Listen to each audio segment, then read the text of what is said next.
Hello, Warriors. Good turnaround Tuesday to everybody here. Dollar stronger, silver breaking down. False breakout maybe here.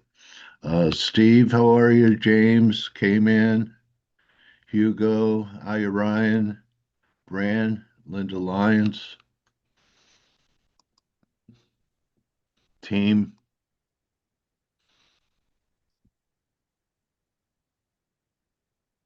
Hello, Ren.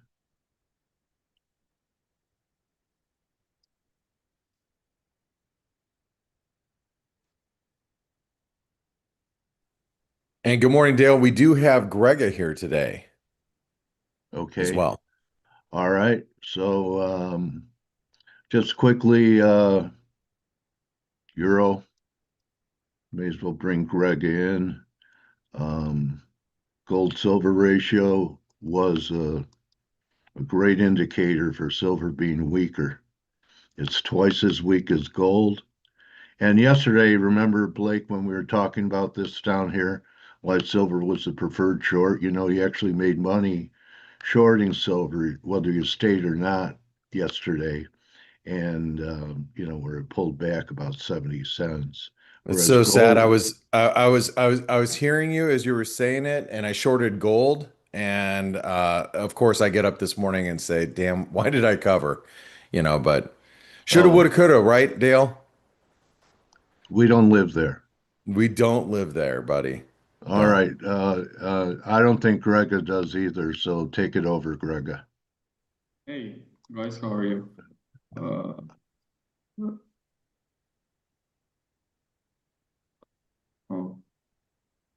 okay. So you mentioned gold silver ratio, right? Yeah. Yeah, I mean, we rebounding very nicely away from that 2021 trend line support. So I think that we are now in stage of a new corrective rally. I just still don't think that that's a major top on metals. I think that after rebound here on gold silver ratio, we will see more weakness. Maybe even we can see some reversal soon if we consider that metals obviously are very, very volatile and that silver itself is basically right now sitting on this previous, wait a minute, look how far I have Uh, to go back. uh, Back to 2011. Yeah. Yeah, exactly. We are right there right now. So I think that's a pretty interesting level to observe, at least for today, especially if we also consider that we have, at least for now, free wave decline from that highs. So technically speaking, I mean, that's a pretty nice level. I know that everyone, as you know, everyone firstly wants to get involved in silver, and then when finally we get this pullback, well, everyone just still thinks that we will go even lower. But still, I mean, even if with the current drop of around 9-10%, I mean, based on this volatility that we have and sharp moves, I mean, it's totally normal correction. And we are at the 23.6%. Let me just be more precise here. The 23.6%, which is usually the first support for this wave 4, whenever we have a very extended wave 3, like in our case. And then the 38.2% is the next level to watch around 48. So this yellow box, if I can make it a little bit bigger, is Well, certainly a very the interesting. formation measures to 38 and a half. From the high to the breakdown, we low double bottom at 50-50. Call it the high at 54 and a half. That measures to your 38% level. Yeah, nice. I mean, we also have this some trend line support as well here of this latest minor swing lows. So yes, I just think that that's not. Would you Uh, buy it here? Would you buy it here based upon that?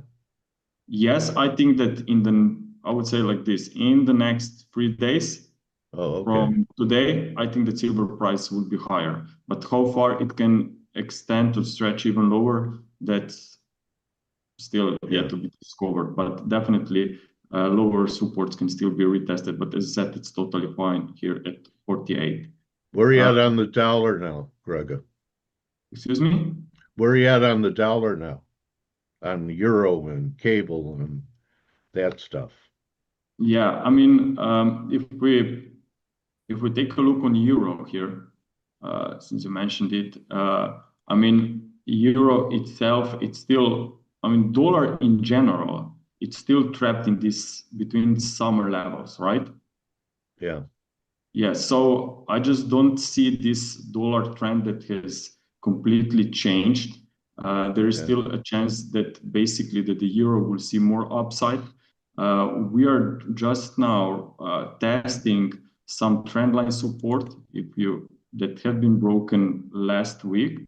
So that's basically a daily chart, and we are right now sitting on this trendline support from the outside.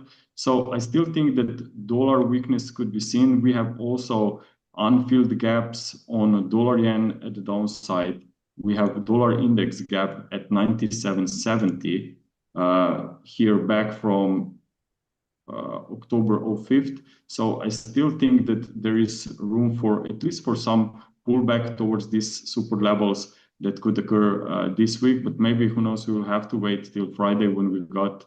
I think it's on Friday the CPI data, which could be a very important mover for dollar. Which, as I said, it's still trapped between these two levels. So it's not really trend that has changed yet. But I Let, will. let, let me ask you something. The where you have B on this chart, why do you ignore that as a trend line hit and just go above it to 4? Because that rise looks to me like in three waves, and Okay. that was the broken trend line. So I cannot count this, at least with the current price that I have, I cannot count this as an impulsive recovery from the lows. And that's why I adjusted the fuse, and it looks to me like it's a Okay. fraction, not to mention this gap here, which at some point will move to the downside. Like, I mean, we also had some major gaps on a lot of yen crosses. No one really didn't know how those gaps will possibly get filled. And then suddenly we got this some very serious risk-off moves, and all of the gaps on the yen crosses very quickly got filled. So I think that something similar could still some event, some catalyst will show up that will possibly send the dollar to the downside. And I think that this dollar yen still, in my opinion, going into some very serious, strong resistance here. And I think Yeah. that more weakness could be seen. It's not really known if any political situation in Japan or BOG will turn these things around. But technically, Yeah. I think that support lower levels will be retested still this year. Okay. That's a big trade from here. It's almost 900 pips to where you Yes, have D. Yeah. yes. And I took a shot at Aussie yen because it's kind of a risk proxy for me. Uh, you bring yeah, up yen crosses. Do they look like they're going to fade up here, like Euro yen, Guppy yen, Aussie yen, especially with your yen forecast? yeah, I think that we still could see more weakness. For example, here is ASEAN. We had a very big reversal here from that high. So we just fill these gaps, and whenever gaps are filled, it could cause some stabilization. So I think that we are just in a temporary recovery, and that we could see more weakness. You know that the US-China tariffs situation is driving Aussie much more to the downside than any other Yeah, currency. So it's much more sensitive. yeah, it took out the lows before the gap, like the others didn't even. Did the other ones fill the gap? Euro yen and Guppy? Yes, I think that the euro yen has also filled the gap. Let me just check real quick. No, it didn't fill. It came. It Yeah, reversed they to the didn't downside. fill. Yeah, they didn't fill. The yen's Aussie yen's the only one that filled, I think, and not only filled, took out the low before the gap. I think that To me, that was a pretty good sign. Tell. yeah, I mean commodity currencies because these were much weaker. Yeah. Here Okay, is buddy. also here is also Kiwi yen. So, but when it comes, I mean, for this week, maybe if that would be your next question, what I would be watching for this week, I would be watching New Zealand dollar versus US dollar. I think that it's coming down into some very attractive, interesting levels. So, as you know, Kiwi has been one of the weakest recently, and we have made a very deep retracement here for the 61.8%, almost 78.6%, which could be ideal support zone. Also, we have these three waves down from the highs and potential ending diagonal that could maybe see another leg lower, but then I would be expecting a reversal, a bounce. Also, the inflation was coming out higher it was released on Monday. So inflation in New Zealand. So I think that this could possibly maybe stabilize this pair. I mean, especially if we consider that overall dollar fuel is still somehow trapped in the ranges, and that's why I assume that Kiwi may not go far, and that we could see some reversal here on this one. So I'm watching this one very closely to potentially complete this correction, because I think that if we will have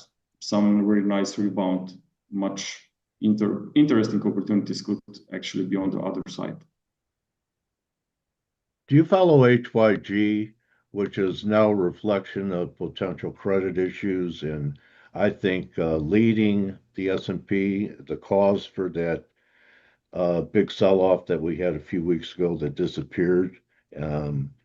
Junk is where, and shadow Yeah, banking. I mean, I looked at it occasionally, but I really did not make any wave. I think it's important now, don't you? Yeah, of course it is. I mean, Okay. Yeah. Okay. Anyway, everyone out there, if you trade risk, watch HYG. I think it's leading the way. All right, go ahead, bro. S&P? yeah, Okay, still, yeah, looking at the way forward here, I yeah. think we are still have some unfinished business on the downside. We have some unfilled gap here still on futures. Cash has filled this gap, but on futures there is still, in my opinion, looks like it's opened. So I think that if we get any kind of a new negative surprise, it could limit the weakness down here. Also, maybe that's something that still it's very important. Despite this small retracement, VIX has made a relatively huge spike here into this level. So it was a lot of fear already involved here. So if we don't see any kind of a deep next leg here in a wave four, maybe this wave four could transform into a triangle, but still a consolidation that in a few weeks from now, if we get more sideways here, will take us even higher, I believe. And this makes sense if the dollar is really still on the bearish track. Okay. Okay. Yep. Thank you. Thank you. So if anyone has any questions. All right. Well, you finally got your scenario in yields. Yeah. Where are we going to? 360, it looks like, or? Yeah, I'm looking for a retest of 3.8%. That was basically a spike here back in April when Trump announced those changes in tariffs. So I think that's a pretty big deal down here. Okay. If we try to completely erase all of those moves here from there, and then I could see a chance for potential stabilization. But for now, with the lower US yields, it just makes sense maybe to expect until this level is met here, that the dollar could also either stay sideways or even retest or move closer to 2025 lows. Okay. Triangle's still working. Yep. Unfortunately. Hey, Grega, did you answer? Mike was asking about the Aussie dollar. Did you get a chance to look at that? Sorry, I haven't seen it in the chat. Wait, yes. Ask and you shall receive.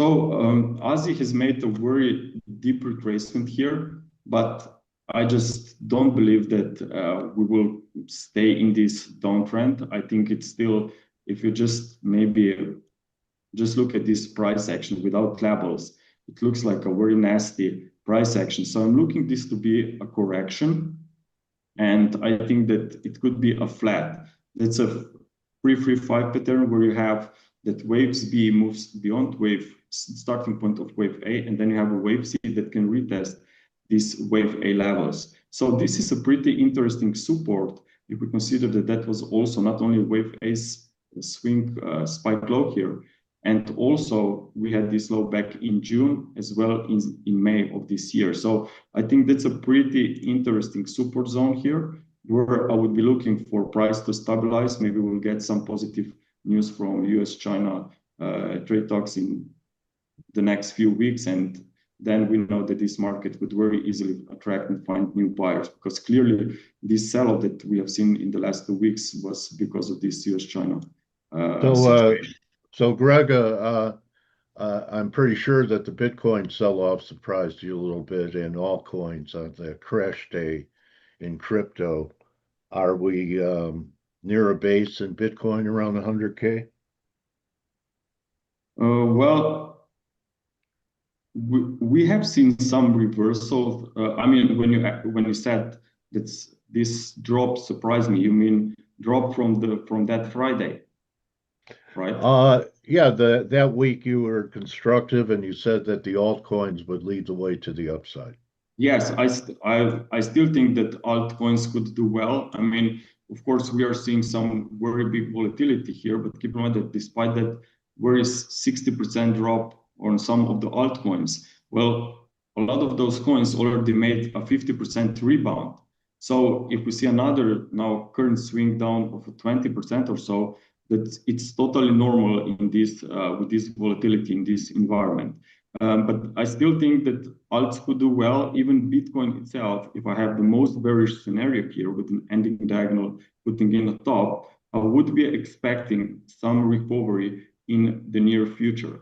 So I'm looking for maybe even for a wave 2 rally. So we know that it could be a very strong drop later on, but even this wave 2 could take us back into the area of a previous wave 4. So I see hold this zone as a very important, very strong one. We went through it below those supports, liquidate a lot of longs, I believe, even some shorts on this rebound, but now maybe time for some consolidation. So I still think that we will see more upside, and even this scenario is still very, very valid, but I will not call it as my primary wave count to turn bullish, because I certainly believe that we are, after all, in a very, very late stages of the cryptocurrencies bull run. But of course, there are some exceptions where alts could still do well in the rest of the year, I should say. Okay, and so I know you deal with a lot of people that trade it and you cover it. Did a lot of these people get just liquidated out that Friday? And even though a lot of the altcoins have recovered, Binance and some of these crypto brokers just liquidated people out Well, if you are smart, on margin. then you don't trade with leverage. Yeah, okay. And I mean, those who were Not many people do that, though, do they? yeah, I mean, that's why I have this cycle here at the bottom, right? So you can see here in which cycle, in which stage we currently can be. And if we consider that we are at the end of this 3-year bull run, then we certainly should be aware that there is going to be some new cycle to the downside. So I always suggest that trading stocks, cryptos, if you are not a day trader and cannot stare into the markets each day or I don't know how many hours, then of course just waiting patiently on some deeper retracement on this new cycle setup is something what we should do, rather than chasing the markets up here with some leverage positions, and they are obviously liquidated with these kind of events like it happened on Friday. Yeah. Yeah. Well, thank you, bro. Thank Nice you. looks, nice looks. Appreciate you coming in, and Blake, it's all yours, baby. Yeah, right. And I want to say thanks, Grega, for coming in today. I know we've got a lot of big moves, especially in precious metals and in the dollar. I mean, the dollar index is making a big move, predominantly due to the move that we've seen in the yen. So let's start off with let's go to K-Man, since he follows the yen pretty closely. Ohio. So hey, good morning, Kay. So tell us about what's happening in Japan with the new prime minister. Yeah, so she named a few new members of her parliament. And to straight away get into the most important one is Katayama, her new finance minister. And the market was wondering what she would be saying about fiscality and especially about the yen. And she actually did not say much about the yen. She did come over a bit supportive of Abenomics, also said that they could hand out a bit of checks, but then asked about FX. She said it should move in line with fundamentals, and on the Bank of Japan, she didn't actually say anything. So that's been taken by the market as a green light to sell the yen again. And we also had a little piece of the another rumor that Bank of Japan wouldn't move this month, but that should not be a big surprise. So yeah, the yen is weakening again. Now we are waiting to see whether we can get to those prior highs. Especially the dollar is doing well, as you said, because the dollar is doing better globally in currencies as well as metals. But yeah, I mean, looks like the yen is not a currency to own just right now. The market was expecting, well, there was this Reuters thing where they thought that Katayama said that 120, 130 yen would be a reasonable level, but she was just referring to what Besson said a while back. So yeah, once that got digested, it's we're selling yen again, and then basic. I'm a little long dollar yen, euro yen, and because I don't see any reason to buy yen right now. Yeah, I mean that's typically your default trade is sell yen and look for a move higher in the yen pairs.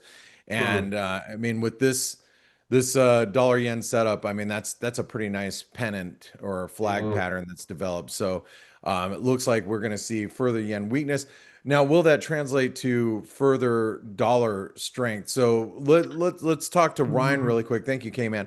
Ryan, we're seeing obviously the metals get absolutely smashed today, and we've got gold, big double top developing, almost a throw over Dale. We have a head and shoulder pattern in silver, and you got the dollar that is reciprocating, and we're seeing some dollar strength in euros, below the 618 retracement. So, what do you think about these moves in precious metals and the dollar, Ryan? Um, it's you can draw the obviously conclusions with metals and the dollar, but for me, it's everything's moving still at different speeds. Yeah, the dollar's looking a bit stronger, but look at dollar CAD, it's not moving. Right. Even Aussie dollars staying pretty tight as well. So it's another one of these. Everything's moving differently. Dollar MEX is not doing anything either. So if you've got commodities moving, particularly precious metal commodities moving, and the respective currencies that associated that aren't moving much either, then you've got to say this is pretty isolated, and perhaps not to draw too many conclusions with what's happening in gold and what's happening in the dollar, more broadly. Okay. And so do you think that you should be selling the dollar here, buying the euro? What do you think? Well, I think it's a good question. No, I think we're in a bit of balance at the moment. We got the shutdown going on. There's a possibility that might end this week, slim as that may be, if they get some sort of deal together. What is that going to do for the dollar? It's not exactly been a clear picture since the shutdown. Just looking at that dollar index, we're pretty much where we were beginning of October. So where's the shutdown effect in that? I don't. That chart there is exactly how I'm feeling about the dollar at the moment. I'm in middle land because it's not going anywhere at the moment. Yes, we're seeing dollar yen moving, but we know there's yen weakness, and we know that's to do with what's going on in Japan. Because if you look at 10-year yields, we're holding below the 4% mark. We're still looking very weak in those yields, which should be pressuring something like dollar yen, but it's not. So, the correlations are broken. They switch on and off like a light switch at the moment. So I'm neutral on the dollar right here and now, bar being in some selective trades. All right, very good.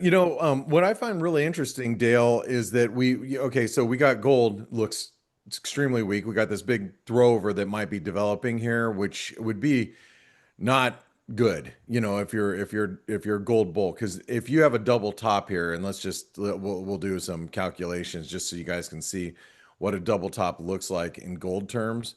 If we get a double top here, that points to below or a retest of 4,000. Let's just put it that way, and that would be for a decline from the highs. I mean, you're talking about almost a 10% correction from the highs if that technical pattern completes. That's a big move. And you talked a little bit about Bitcoin. I find it really interesting.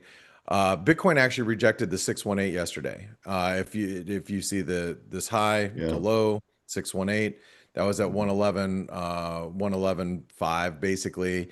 And we put in a pattern in play yesterday on Bitcoin because of that 618 retracement.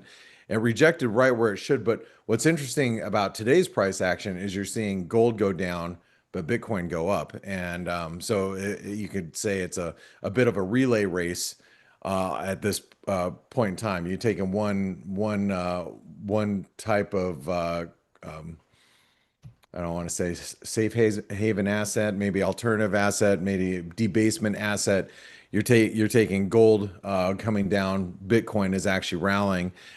Which I find, like I said, rather interesting that they're not going down together at this stage. But how do you feel about precious metals here, Dale? Oh, everyone knows how I've felt. You know, Do you think we're going to get a downside follow through in precious metals? yeah, I mean, I the think, boat's yeah, pretty loaded, right? I'm more, I've been more bearish silver because of the gold silver ratio, which gave me, just like Euro pound, gives me preferred longs and shorts, and it didn't lie. And so silver's still going to have some underperformance. Greg is talking about a bear market rally and gold silver ratio now. I think that rally isn't over. Gold silver ratio take a little bit more time than a week.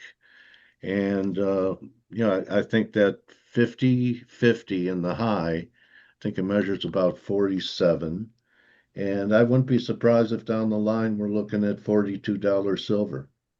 So silver will take it on the chin more than gold will. Like I try to, that I talked to you about the RSI structure, the gold silver ratio. Silver is still the preferred short.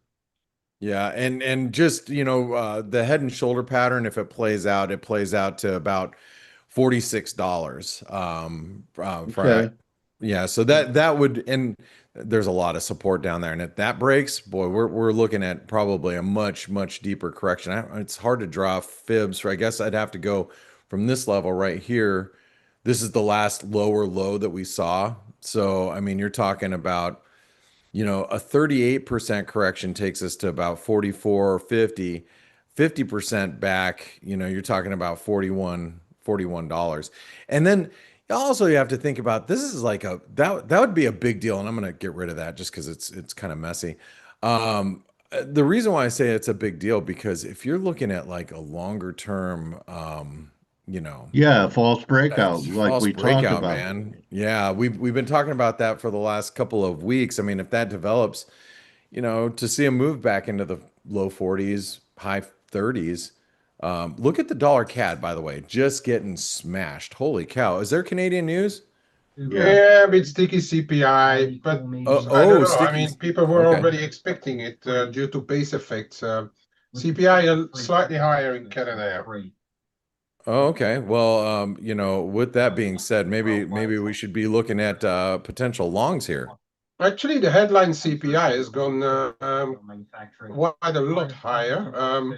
Common trimmed less of a move, but the headline CPI came in 0.5% up. That's from 1.9 up to 2.4. But then, yeah, all the rest of the metrics are slightly higher. But as I said, a lot of people were expecting it due to base effect. So I don't know for how long this level will this move will last. Well, you know, one thing, K-Man and everybody, the whole team. One of the things about these moves in Canada that we're seeing is traders are clamoring for data. You know, around this time of day, especially North American traders, we haven't had a lot of data. So everybody's probably jumping on the holy crap, we can make some money in the Canadian bandwagon. So let's see how far we can see this move. I mean, this is this dollar CAD. I mean, I've been looking for a place to be on the long side, and I've told our traders every single day, like, I don't know if it's here or if it's down here, just below this one, you know, 139.10 level, 20 level. Hopefully we can see those levels again, because that would be a nice place to be on the long side of the dollar CAD. No, hopefully we don't see those levels again. Oh, sorry, I didn't know you were along the Here dollar comes the CAD. jinxer. Here comes the jinxer. Oh, sorry, man. Sorry. Well, hey guys, a lot is happening right now. One of the other things I do want to point out, since we haven't talked about equities, we had Mutual Fund Monday yesterday, warned our traders like, hey, don't, you know, be careful, because, you know, it's Monday. Markets tend to get a little goosed on Monday mornings. We got a little breakout yesterday. But if we don't make new highs, all-time highs today, we are at risk of making a lower high, and we are still in this rising channel. And I'm just talking about the S&P broad strokes here, just, you know, broad markets. But if we don't make new highs here, that's going to be you know, worth noting in my opinion. We also just FYI, we have Netflix today after the close. We have Texas Instruments, Capital One. Tomorrow we have Tesla, IBM after the close. Let's see, I'm trying to think about. They're coming in hot and heavy, aren't they? Yeah, and Intel is going to be on Thursday. So and Blackstone's Thursday morning before the open. So we got some earnings coming out this week that could be driving the market. So just keep that in mind as we navigate through the week, that we are in earnings season, so things can you know, start to move the markets. But watch the S&P here. If we can't make a new high, then we might be creating a lower high in the markets, which is, you know, step one of a potential, you know, shift in trend. So, Dale, I know you have a guest here this morning. Is he here? He should be here, Yeah. actually. Okay, Yeah, I'll Chris let is you. here. I'll let you take over from here, and it's Chris, actually, another Marine. So good to have Chris here, and I'll let you guys go from here. Hey, one of the things, if you guys aren't you know, in our chat rooms having conversations with us, understanding why we are feeling the way that we're feeling, or, you know, you want to know what we're trading and what positions we're taking in the markets, and, you know, there's so many great traders in our trades room and our general chat room. Make sure you take a trial of Forex Analytics. It's $1 for 10 days. And also, don't forget to click right here in the big yellow spot on ForexAnalytix.com. Join our newsletter so you can be first to know about our upcoming launch of trading analytics. So with that being said, Dale, I'm going to pass it back over to you. And thanks, everybody. Thanks, team. Grega, good to have you here today. Cheers, everyone. Yeah, thanks, Grega. Thank you, buddy. Thank you, Brian. Thank you, K-Man. Thank you, Blake. Cheers, coach. The dream team. Cheers, Coach. Everybody, the dream team. Keep dreaming with the dream team. Chris Stover, congratulations. What are we congratulating? I'm congratulating you on becoming a father. Ah, thank you very much. Yeah, You round think I two. you think I forgot, but yeah, I don't forget. People's trades or them having kids. Those are the only two things I remember. So how are things going? You getting any sleep? This is round two, so we prepared for it a Uh, little bit differently this time, and yeah, yeah. average 7, 8 hours a night Uh, with the new good, guy. good. All right, partner. Let's get to what everyone's about in this business: mana, money. Where Let's where do it. where are the ops that you see in the markets right now? Okay, wow, God, Guess what? all right. So how slippery is it? 50s? The And opposite. oh, the other way? So Yeah, we're going up. yeah. Okay, interesting because I saw people getting real bearish about a contango and still people pretty bearish. Did what Nat Gas did yesterday have anything to do with maybe a shift in WTI? I, you know, I Natty is the for a couple of years there, it was the funnest thing to trade in the world. I don't think there's any reason to trade that thing unless you really like to get punched in the face often. Um, Yeah, I got out it's and felt smart a while ago, and then I walked in and I see it up 10%. And what do? You well, that's the can't thing. buy. It has these days where it just makes you feel like Natty's coming back and we're all going to be trading Natty again. It's going to be the best thing in the world, and then it goes on like a week or a month long tear straight down over and over and over and over and over, and then one day you have a 10% rip, and it Yeah. starts the cycle over again. It Well, seems you have like. a couple kids. You should not trade the Widowmaker anyway. All My right. wife So is getting to the point. yeah.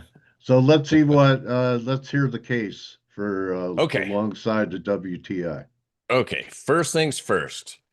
Um, this was as of yesterday. Basically, it's down $57 a barrel or so last night. Yeah. $62 is kind of the price that is priced in for Q4. So what that looks like here is that's about where we were last night. The Okay. far left, this bar that we're seeing would be the Israel Yeah. Iran war, Right. and then just kind of sideways after that was done, and just wore it out. Um, so what I want to get into here is this is more of I am going to stack on some geopolitics towards the end of this, but we're going to start out systematically and work our way through a low risk, high probability or high potential trade. And that's the slippery slope to the upside that I think everybody's kind of uh beaten up. Um, It's so cheap in constant dollar terms, and the gold oil ratio, I think, historically has never been like this. well, yeah, I mean, geez, gold has been an incredible move. And absolutely, like one of the largest geopolitical products in the world, crude oil, has done Yeah, nothing. yeah. Um, and not for a lack of news and wildness going on in the world. Um, which we will get into. But I want to start out. This is a systematic trade. This is my basic trade. I came in back in January, and we were shorting I remember, crude oil. and you were Had right. a nice well, it's a 50+% win rate. So, I'll take it when it works, and when it doesn't, Yeah. I'll take the L. Okay. It worked. Yeah. And that's the same setup we have right now. It's just in the opposite direction. So I'm just going to go over the basic stuff. This was the trade that we talked about back in January. Basically, we were up there, got short, wrote it down from 72 level or so down to 60, I think. It was a nice trended move, but it was a basic mean reversion trade. I wasn't there for the trend. I wasn't attempting to get the trend. It was mean reversion. And across the bottom is this tool I use. It's a market regime indicator, and it's just a representation of price action. Is price action like really excitable, or is it calm? And when you have like this yellow green, that's a very calm, nothing's there to really there's no trend is the best way to say it. This is not a trending market. And so you can kind of get these mean reversion trades pretty easily. Then after that was done, you can see in the left-hand corner, that was the January trade we did. Then in April, May, during the chaos, there was a nice long setup on crude that led into the war in the Middle East. And I was over there hanging out, but I wasn't. I did not predict the war. I was just, for crude's sake, I was just long crude in that thing. And again, we're seeing that mean reversion setup, and you get to that extreme point, and I had a big drawdown, intraday drawdown towards the end of it, but I definitely got my target trade on it. And so the point on this is crude is the geopolitical asset. When something goes wrong in the world, crude is the thing that expresses it. When we're talking about Israel, Iran, Russia, Ukraine, the COVID situation, global financial crisis, or 2003 Iraq invasion, the big moves happen in crude, and you can see 9/11 kind of kicked it off. Then we had Iraq kick it off, global financial crisis. It's just these big periods that happen, and oftentimes it's after the fact that most of the time it's after the fact that you realize, oh, this is actually the thing. And you can kind of notice that the Israel-Iran thing wasn't that big of a deal, relatively speaking. This is a monthly chart, so compared to going negative in 2020, it's a blip. Right.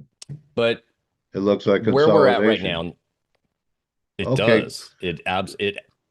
Especially after going negative, Yeah. it rips back up to the upside to 100, and then just falls into this like 80, 60, 80, 50 range, and has just done nothing for the next few years. And we are, as you saw in this little preview here, the tripwire is, I believe, this what could start happening here in Venezuela, Colombia, Ecuador, Peru, and then following on to the rest of the world. And so I'm going to kind of set up the trade and see how it could be that tripwire. And Yeah, we opposite of always slippery thought slope. that we're used to oil embargoes and oil problems coming out of the Middle East.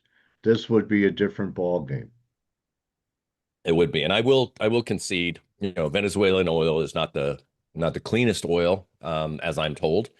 It takes a little bit more work to process it than the stuff coming out of the Middle East. But I'm not really. Are they the biggest producer in South America, Venezuela? I believe they have the largest oil reserve. I'm not sure if they're the biggest producers. They're doing something about 700,000 barrels a day. Okay. In either case, it's huge, and if it comes offline, that's good for like a $10 move or so in crude, just in and of itself. So compare that to like Iran. What did they produce on a monthly basis? Or even use Saudi, who's not a pariah state. So how does Funny this? how we can get. Yeah. Iran does 3.4 million, so we're looking at Twice. not even a quarter, 1/5. Yeah, a fifth of the size, and that's Iran. So let's Saudi. Yeah. Of course, I'm trusting Google to be the source here. Just to put it in perspective, it's small. Yeah, almost 10 million. So not even 1/10 the size of Saudi. It's a small amount, relatively speaking, but that one small amount can it can definitely affect about $5 to $10 per barrel And that's about where we're going to start. That's kind of starts the process off. So Okay. I have this timeline that I started to put together here. Well, me and my LLM friend put this together. Basically, in the last 3 weeks or so, we started running. We put B-52 bombers and F-35s in the Caribbean. We moved a bunch of ships, U.S. naval assets, an ARG, amphibious ready group. This is my old playground when I was in the military as a Marine. You know, I know what we're capable of in that sort of scenario. It's a rapid reaction type Force. We come in and we're think of like all of the assets of the Army, Navy, Air Force combined is the Marine Corps at a smaller element, just 1/10 the size to do all of those sort of things really quickly. That's kind of a blitz force.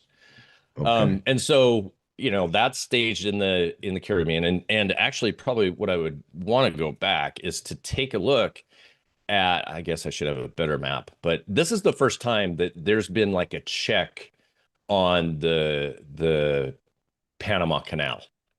So even though all this news is happening in Venezuela, what's transporting through the Panama Canal from Asia, from Europe, has to go through this U.S. military presence. And if you're old enough or a student of history, there was a blockade in the 1960s, 1962, from the United States blockading Russia from bringing nukes into Cuba. So that's kind of a similar sort of posture, but it's not being advertised as that. It's being advertised more of like, we're going into Venezuela. And I'm not saying that it's not both. I'm just saying that the advertisement is Venezuela. The reality is it serves a couple of different things. So we're choking off the Panama Canal except the friendlies. You know what? You suddenly got a security guard at a nightclub that did not have security before, big Okay. crazy biker bar, and there's a bunch of bikers Yeah. doing whatever you want, and suddenly now you've got like a bunch of off-duty cops there hanging out. Suddenly Okay. things are going to be a little bit different. So that happened. They've gone in and they started attacking those fast boats. There's a fabulous YouTube video from a video from Borderlands where it interviews this gentleman. I wish I had the link. I'll get it. And he just talks about those fast boats. There's no hiding that those fast boats, what they're doing, what they're transporting. And he just explained the financials behind it and everything behind it. And it was like, oh, there's no question that these are hauling drugs to be picked up by bigger ships headed off to Europe, headed off to Africa, headed off to North America. Okay. And so, yeah, as we're proceeding in, probably one of the most interesting thing happened yet 2 days ago, where the president POTUS basically said we're no longer sending money to Colombia, because Colombia, after we took out a Colombian ship, fast boat, 2-3 days ago, it was a submarine even, or submersible. He took that out. The U.S. Military took that out, and then immediately came out and said, "Okay, we're no longer going to allow that or be paying off Colombia." And so the president of Colombia is, he's a bro to Maduro, Petro. He's a former narco himself, and so now you're putting not just pressure on Venezuela, but the partners to Venezuela. And so you're hitting Venezuela with all these different levels of government.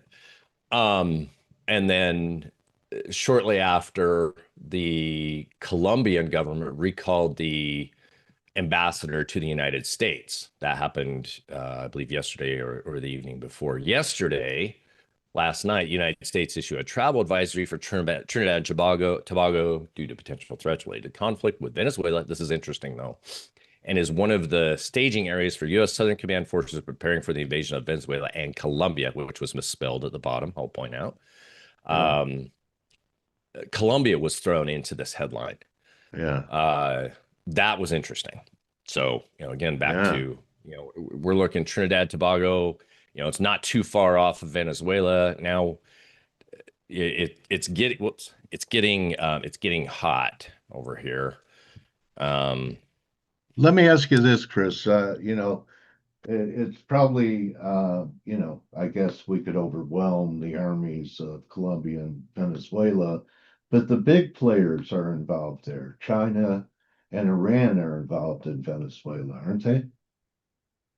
Boy, did you read my slide deck already? Yeah, of course they are. No. And I mean, they're not just going to stand by since they have economic interests in that region. Is this yeah, so? Could this be like a flashpoint for something broader? that's what I'm getting at. That's what I'm Oh, getting at. That's exactly what this trade. No, all right. you're asking the right question. So what I'm doing is I have this basic setup trade, which is what I started out with, which is that we're getting long crude at like 57 or so like that. We're looking for a 62 target. That's just a basic systematic trade setup. So whether anything else happens, great. Now, when you start looking at these are some of the on the screen are some of the things that I looked at that tripwire of what could actually be something bigger, right? If we're just talking about US Venezuela kind of doing what we're currently doing, I would say, a move up into the 60s is probably where we're at. When we start looking at actually doing strikes on Venezuela and potentially taking out infrastructure to like just, bleed the regime dry, then we're looking at maybe up to $90 a barrel. When we start dropping troops in there, then we're looking at up to 120 a barrel. And then that gets into the less, the other part of it is China and Russia. Yes, it was mentioned a week or two ago that Russia pulled out of Venezuela. This was the day of or the day after the Gaza Israel peace thing happened. So, and then the next day is when President Trump and President Putin agreed to meet in Hungary. So the timing of all that seems to me like, okay, get your stuff out of Venezuela. We're going in. We're done here with the Middle East sort of stuff. Now, Russia go saber rattle in Europe. We're going to be focused heavily on Latin Our America. I don't know hemisphere. if that, yeah, Yeah, kind of it's like, kind of like a Monroe Doctrine being reborn. exactly. Yeah. And, we look at what's going on in Colombia. There's been a lot of bombings, a lot of narco terrorism against the infrastructure there. Peru, Ecuador, same sort of thing. New government in Peru. There's been multiple bombings going on in Ecuador, a lot going on down in there, right around with it. Then we still have the Straits of Hormuz issue that could kick up. We certainly know that the Houthis are, extremely volatile, and the other choke point in the Middle East.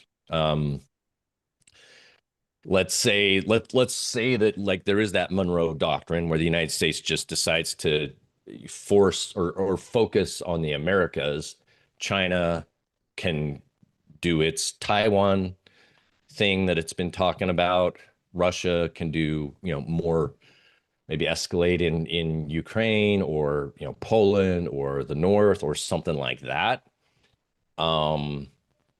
It's if the US is tied up in something down here, then you know, I we Okay, looking it at opens up the globe because we have a distraction that we're militarily involved with boots on the ground. Everywhere else we were involved, the Middle East, it was about using our B1s. In Europe, it was about sending arms, no boots on the ground. So once we have boots on the ground, we're not going to be able to spread it out. And therefore, whatever Xi and Putin want, they get once we go into Venezuela. You know what, absolutely. And when you think about the idea that, okay, if it was in the Middle East that the US was involved in for, 20 years, last 20 years or so, that's not as important. Just thinking as somebody who lives in the United States, the stakes are a little bit higher because it's closer to home. I don't mean that in a flippant way to, what's going on in the Middle East or Europe or anything like that. It's just the US is a little less concerned about repercussions halfway around the world than the repercussions that are right next door, right below us. And so that, that You have adds a any different level of. you have any Go ahead. timeline? You think all these things happen in the next 6 months if they're going to happen? I think it happens pretty quick. Yeah, actually, What do you, I'm okay, thinking. so how far, you said you were overseas, you were in the Middle East. Did you get some of this perspective, being over there as a contractor, talking to people? Well, it was extremely focused on what was going on over there, my time Okay, in the Middle all East. right, okay. Not so much what was going on. Don't go back there anymore, man. I would miss having you as a guest. Don't go back there. Make money in the markets where, if you're wrong, you don't get shot, you just lose a little bit of money. The cakewalk, right? So It's yeah, yeah. anyway, all Well, right. here's Go ahead. here's that trade laid out. And this is a weekly chart of the crude oil front month. Right now we're looking at December. The trade I'm looking at doing is this little blip down here. I don't know if you can even see it on your screen. It's so I small. see it. We go Yeah. in, things start happening in Venezuela. Then we start looking at a move up into where, the Iran Israel war happened. Yeah. We take out infrastructure in Venezuela, 700,000 barrels come offline. Now we're looking in the 80s. And then a ground war starts happening. Like we send troops in and we start occupying, and we, maybe an Iraq 2003 type of Yeah. scenario. Now we're Yeah, looking at 100. yeah, then we have to fight an insurgency in Venezuela.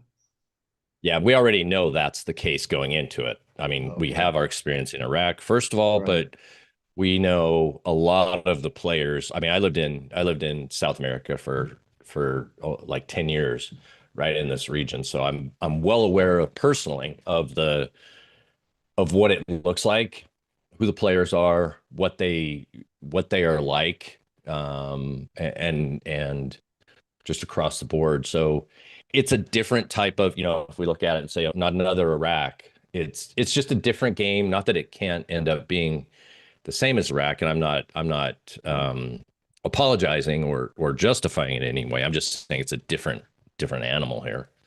Okay. So let me go to my chart here. Here's all my socials. Let me go to my chart and focus on the actual crude trade. What an interesting presentation, Chris, that you brought here today. So, okay. Did you want to wrap it with something on this chart? Well, just one thing I wanted to, whoops, this is, I think we could get one more drive to a bottom, Chris, now that you're showing it. Your first chart had two drives. The first one you put up. No, that wasn't it. The one before that, I think. so that was an hourly. Oh, This is there. that one. Yeah. What's that, a daily? This is an hourly chart of crude Oh, today. okay. And we had the roll, right? So let's Yeah. do a back adjust here. So now we're looking at December. This morning there was a fire in Hungary. Hungary provides 80% of the crude to the Ural region of Russia. That kicked up this thing this morning, I this see. 56 to 57. Not really a huge deal, but you're certainly right, and you can see it reversing. You can I see it. also heard the commitment of traders report when we were still getting them. Had huge dollar short positions, record shorts. But the public was still a little bit too long, so it needed one more break, which is what we had. So I think the COT set up that there's lots of fuel for short covering in WTI because of record shorts. I absolutely agree with that. Let me this area, which I don't have COT on this to. Yeah, I don't know where we don't have that. yeah, But this is a weekly chart of crude going into the the zero thing. yeah, Um, if I'll go ahead and put my volume profile on it.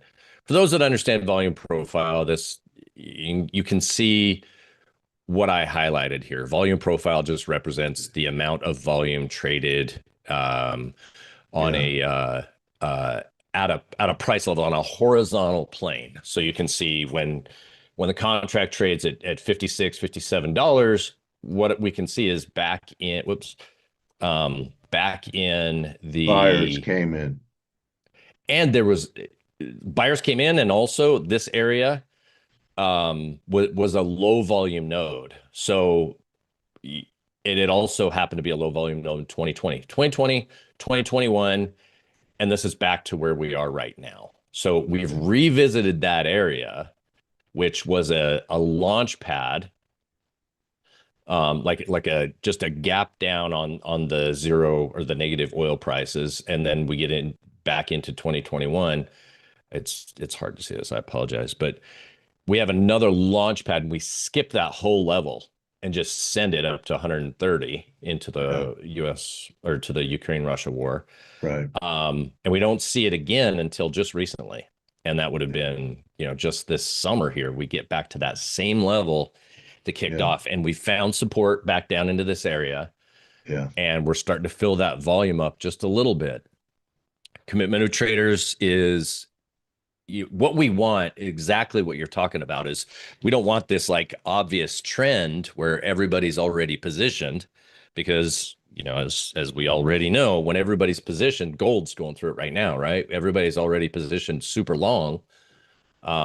Finally, towards the end of the gold move, that's when the move Yeah, has the most firepower. you want a gap like you saw yesterday, put up the daily and nat gas.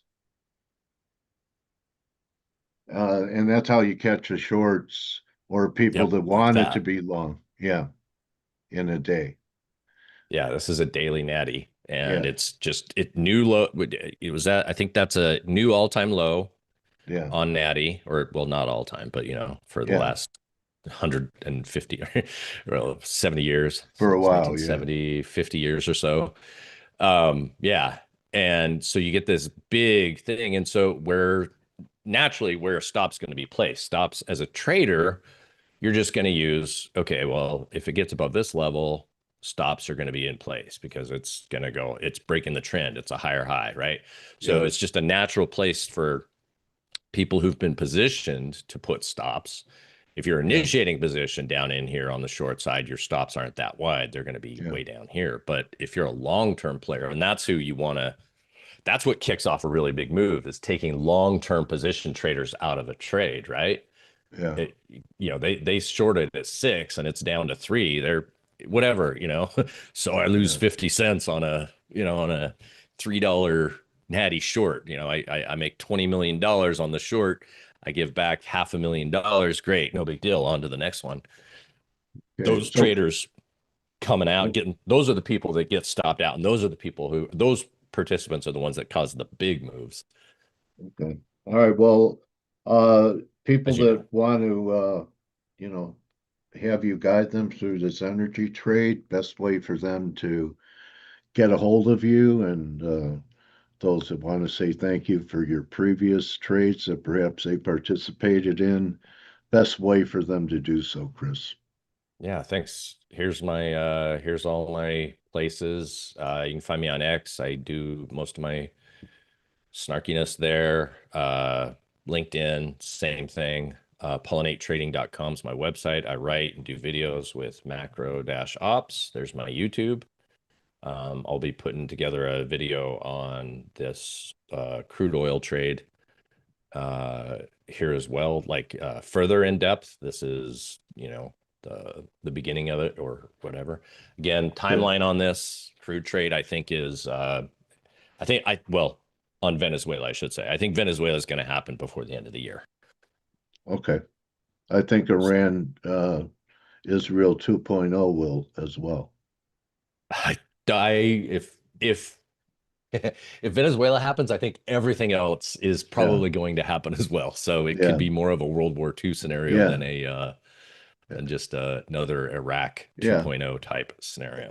And Chris has some experience with geopolitics, being in the crossfire of them. So support Chris.